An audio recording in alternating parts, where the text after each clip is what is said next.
I think we can all kind of look at a correlation of the struggles these last maybe 2 weeks with especially with the offense and maybe not getting back into these games with maybe the loss of Jordan Walker, because you saw that it looked like he was starting to figure something out. You saw him hitting the ball really hard. You saw the power number start to be there. The slug was there with him, and then all of a sudden just some freak injury to his wrist, and off he goes and out for 2 weeks. And you kind of, we were kind of discussing this Sunday during the post game when you looked at all the little pieces, it just kind of how, they were in a tough spot late in the game with some of the options or lack thereof that they had in that. And you kind of had that with Jordan Walker because with him being out, because Ryan Vilade, did they give him a lot of chances. I think they gave him more chances than maybe he was expecting to get up here on the big league club, and he just wasn't coming through. And if anything, I mean, I think it made the fan base maybe miss Jordan Walker a little bit, which, it was maybe a tough thing to do when you look back at how the fans kind of viewed him in April and May. Well, not to mention that Ryan Vilade was DFA'd and then picked up by a division rival in the Cincinnati Reds, so who knows what their plans are for him. But I agree with your point. Jordan Walker was starting to peak a little bit offensively, maybe not peak, but starting to head in that direction. One of the silver linings of that is it afforded Nolan Gorman more playing time. And over the month of June, he's been the best hitter on this team. It's hard to argue that. His average has been the best in his plate appearances, his on-base percentage, his slugging percentage. He's hitting the ball all over the diamond, and getting him consistent, that's a little victory. Though it might not show up in the box score, it might not show up in the standings. This season was for Jordan Walker, Nolan Gorman, and Victor Scott. It's sort of this unspoken thing of seeing how far we can push these guys, what contributions can they make at the big league level. And right now, more of them are figuring it out than they aren't. And yeah, they may not be hitting 300, they may not be hitting 280, but they're doing the little things that show positive signs for the future.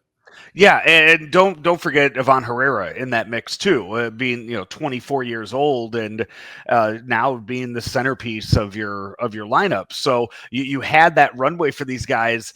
With Nolan Gorman, I haven't gone back and looked at the game logs from last year, but I feel like it was right around this time last year that we saw him go on this stretch, on this run where he started hitting home runs and it started to kind of pick up the pace. I know for sure, I think going into the All-Star break, I feel like he was top 10 in the National League, maybe top 5 in the National League in home runs. And sure, that was really all he was hitting were home runs at the time. But still, I mean, that's Nolan Gorman. It's an all or nothing. It's kind of an Adam Dunn type situation with what you're going to get out of him.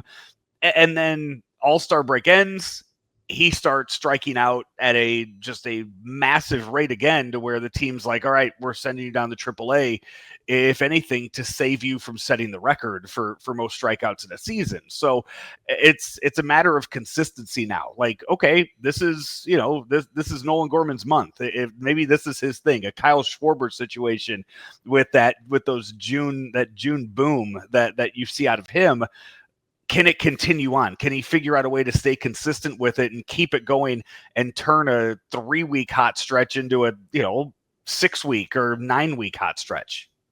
He certainly made it more difficult for Ollie Marmol to leave him out of the lineup, and that's a good problem to have. You want to see Gorman going. It affords you some opportunities. Do you think, well, just quick, sorry to interrupt you, but with that, I kind of look at it as maybe making things a little easier for Ollie, because it looks like we're seeing Lars Nootbaar now in the doghouse. It kind of seems like he's the guy that you look at and you say, all right, he's not the one performing. So Gorman, okay, you go play second base. Right. Donovan, you're in left field now. So now, where we talked about in spring training, where it was Victor Scott kind of took the spot away from Nolan Gorman or maybe Alec Burleson in that everyday lineup. Now you're seeing different guys kind of picking apart, taking away playing time from others due to their solid performance on the field. No, I agree with you. And I think that point is well taken. What I was saying was, as compared to a few weeks ago when Gorman wasn't struggling, how easy it was for Marmol to leave him out of the lineup. That's not the case anymore. Now it is a guy that is a left-handed power hitting bat that isn't doing what we're used to seeing him do, which is hit only home runs and striking out. Yes, he strikes out quite a bit, but he's laying down bunts. He's hitting the ball beyond the pull side. He's hitting balls in clutch situations, and he's starting to cement that lower middle part of the order that the Cardinals have desperately needed help in. Yeah, and what the little looper single that he had in the Milwaukee game too, that just he made contact.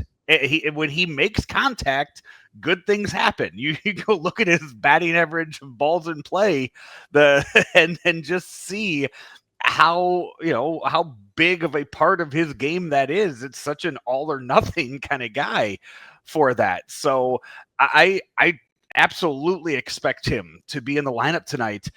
Man, I think, I mean, we're sitting here, it's June 17th. This is the most fascinated I think I've been this season at a lineup coming for the Cardinals to see what they're going to do, because we know that Nootbaar's out of the leadoff. And we've seen the last two games. Mason Wynn led off on Saturday. Brendan Donovan led off on Sunday. So what are they going to do? I can't wait to see what they how they construct this and how they go about this moving forward. It certainly is a big question, one that we're going to dive into here in just a moment. But a quick reminder that Card Central 365 is powered by Graybar, your distributor for electrical and datacom needs. He's Joe Roderick. I'm Stefan Caray, and this is STL Sports Central. This is a whole lot of fun talking about this series, and one of the big questions that you just brought up might be the most burning question on Cardinals fans' minds. What do you do with Lars Nootbaar? Do you continue to let him hit at the leadoff and hope that more at-bats will help him out of this slump? Or can you afford that? 2 games above 500, now tied for third place in the division. Things have sort of gone by the wayside for the Cardinals. You need those hits. You need those base runners in what has been virtually a stretch of games where you've been within 1 or 2 runs in every contest. I think what we will see, I think we will get maybe more of Lars Nootbaar in center field than I think the Cardinals were hoping to do at a certain point. I think with Victor Scott's struggles at the plate, I think that it's kind of warranted now that maybe it's a platoon situation between Nootbaar and Victor Scott. The other option, which, again, he's 24 years old. You got to find a position for him at some point. I think we're going to see a lot more of Ivan Herrera behind the plate, because that does open up so much more with the lineup. And I know your main question was about Nootbaar, but I think when you do look at everything, the all-encompassing, possibilities for this lineup, and you look at the holes that are there offensively, and right now it is, I mean, Victor Scott's not hitting. Neither of your catchers are hitting. There's an easy way to make sure that your catcher's hitting, and that's to have Ivan Herrera be your catcher, which he started off the season doing. So maybe it's a case of doing that to where then you can have Burleson DH. You can have Gorman DH, and then you can, maybe help fill in some more of those holes around the rest of the 9.